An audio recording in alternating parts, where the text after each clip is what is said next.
La verdadera revolución, reivindicación de derechos. Una añeja discusión está llegando a buen puerto. Se trata de la modificación al artículo 1 de nuestra Constitución.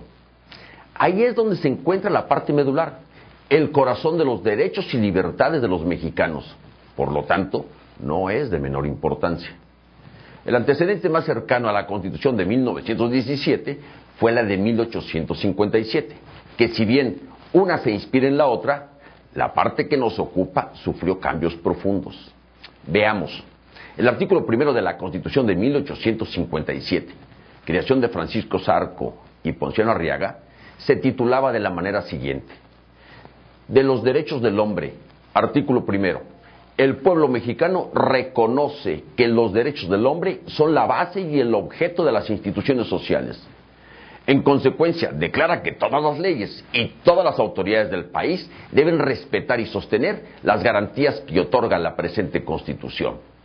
Como se puede observar, independientemente de que la palabra hombre es aquí un sustantivo colectivo que se refiere a las personas en general, no al género, la intención del constituyente era la salvaguarda de los derechos humanos. En cambio, parecería que la del 17 se deja influir por una corriente positivista, tan vigente durante la etapa final del Porfiriato, sometiendo a la norma fundamental todos los derechos, dejando el texto de la manera siguiente: de las garantías individuales, artículo 1. En los Estados Unidos mexicanos, todo individuo gozará de las garantías que otorga esta Constitución, las cuales no podrán restringirse ni suspenderse, sino en los casos y condiciones que ella misma establece.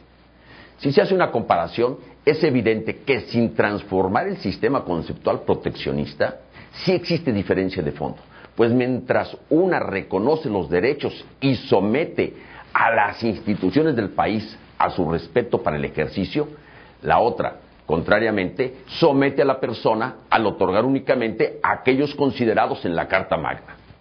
Es de explorado derecho la existencia de derechos y libertades que por el solo hecho de ser persona son inalienables a ella al encontrarse íntimamente ligados a la condición humana. El de pensamiento, de creencia, de conciencia, así como otros necesarios para el desarrollo, el derecho a la vida, a la alimentación, etc.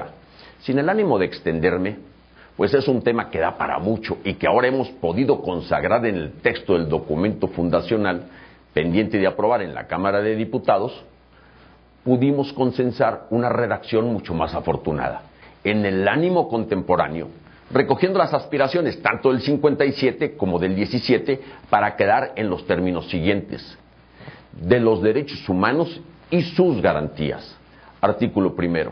En los Estados Unidos mexicanos, todas las personas gozarán de los derechos humanos reconocidos en esta Constitución y en los tratados internacionales sobre derechos humanos de los que el Estado mexicano sea parte, así como de las garantías para su protección, los cuales no podrán restringirse ni suspenderse, salvo en los casos y bajo las condiciones que esta Constitución establece.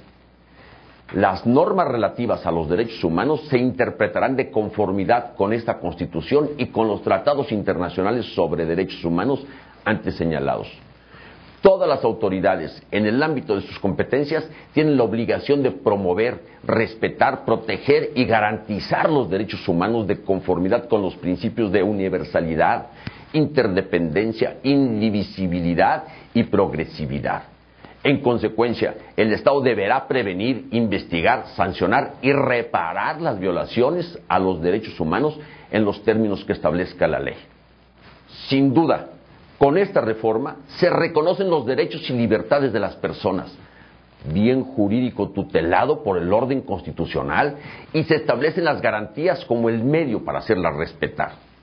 Creo que este es el mejor regalo que podemos darnos en la conmemoración de la lucha libertaria, de la independencia y la revolución.